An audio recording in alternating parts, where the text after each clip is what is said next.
दुनिया कर रहा था अमेरिकी राष्ट्रपति डोनाल्ड ट्रंप के भाषण का इंतजार। वो ये उम्मीद कर रहे थे कि डोनाल्ड ट्रंप इस जंग के खात्मे का ऐलान करेंगे, मगर दुनिया ने देखा एक हारा हुआ राष्ट्रपति। दुनिया ने देखा कि हॉर्मुज के मुद्दे पर डोनाल्ड ट्रंप ने अपनी हार स्वीकार कर ली है। यह कहा कि जंग जब खत्म होगी तो स्ट्रेट ऑफ हॉर्मुज खुद ब खुद खुल जाएगा। हालांकि उन्होंने ईरान को धमकी भी दी कि आने वाले हफ्तों में हम इस कदर भीषण हमले करेंगे that we will send Iran back to the stone ages. सरल शब्दों में कहा जाए, हम इतने हमले करेंगे ईरान पर कि वहां पर हालात स्टोन एजेस जैसे हो जाएंगे।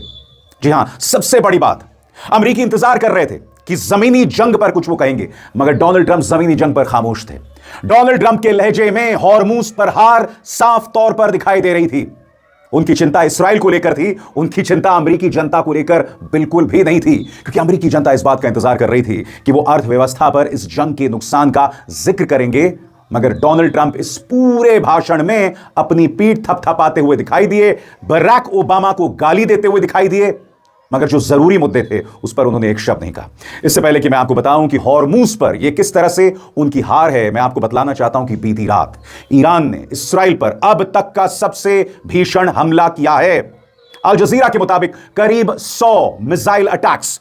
आपके स्क्रीन पर दोस्तों ये देखिए अल जजीरा की breaking news. Breaking, Israel is now under the largest continuous Iranian attack since the strike 3 weeks ago, Israel's channel 14 reported. Israel का जो चैनल 14 है वो इस बात की रिपोर्टिंग कर रहा है कि जब से जंग शुरू हुई है पिछले 3 हफ्तों में इस्राइल पर यह अब तक का सबसे भीषण हमला है। इंतजार कीजिएगा दोस्तों, IRGC ने दावा किया है कि हमने 37 अमेरिकी सोल्जर्स को मार दिया है।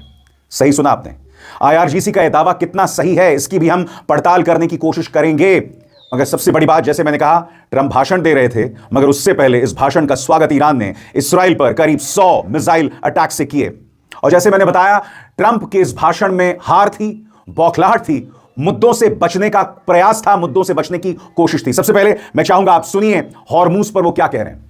वो कह रहे हैं कि जंग जब खत्म होगी तो हॉर्मुज खुद ब खुद खुल जाएगा।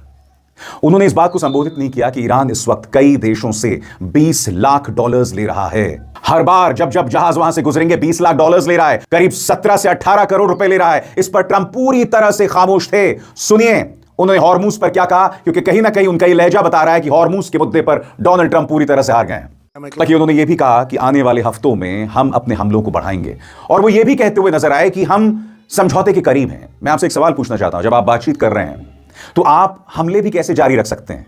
आप यह भी धमकी दे रहे हैं that we will send them back to the stone ages. ये किस आधार पर? इस कदर का कंफ्यूजन, असमंजस साफ तौर पर दिख रहा था डोनाल्ड ट्रंप के लहजे में, साफ तौर पर दिख रहा था। और उनकी चिंता कहीं ना कहीं इस्राइल को लेकर थी। डोनाल्ड ट्रंप ने कहा कि अगर समझौता नहीं हुआ तो हम उनके इलेक्ट्रिसिटी प्लांट्स पर हमला करेंगे और उन्हें वापस स्टोन एज में पहुंचा देंगे। सुनिए वो क्या कह रहे हैं। If there is no deal, we are going to hit each and every one of their electric generating plants very hard and probably simultaneously. We have not hit their oil, even though that's the easiest target of all, because it would not give them even a small chance of survival or rebuilding shortly. We're going to hit them extremely hard over the next 2 to 3 weeks. We're going to bring them back to the Stone Ages where they belong. उनकी चिंता Israel को लेकर थी। बकौल Donald Trump, अगर हम Iran पर हमला नहीं करते तो इस्राइल और मिडल ईस्ट का वजूद खतरे में आ जाता। यानी कि डोनाल्ड ट्रंप ये कह रहे थे कि ईरान जो है वो न्यूक्लियर अटैक कर देता है इस्राइल और मिडल ईस्ट पर। सीधा सा सवाल, खुद अमेरिकी इंटेलिजेंस ने वहां सेनेट को अपनी गवाही में कहा था कि ईरान के पास कोई न्यूक्लियर बॉम्ब नहीं है। तमाम अंतरराष्ट्रीय एजेंसीज जो वहां पर जांच पड़ताल कर रही थी, उन्होंने कहा था ईरान के पास कोई न्यूक्लियर बॉम्ब नहीं है। याद कीजिएगा, जंग शुरू होने से पहले ईरान ने क्या कहा था कि हम अमेरिका के साथ पूरा सहयोग कर रहे हैं, और इस सहयोग के बावजूद आप हमला कर रहे थे। चिंता इस्राइल को लेकर है। जाहिर सी बात है, इस्राइल जो है उसकी पकड़ डोनाल्ड ट्रंप पर पूरी तरह से है।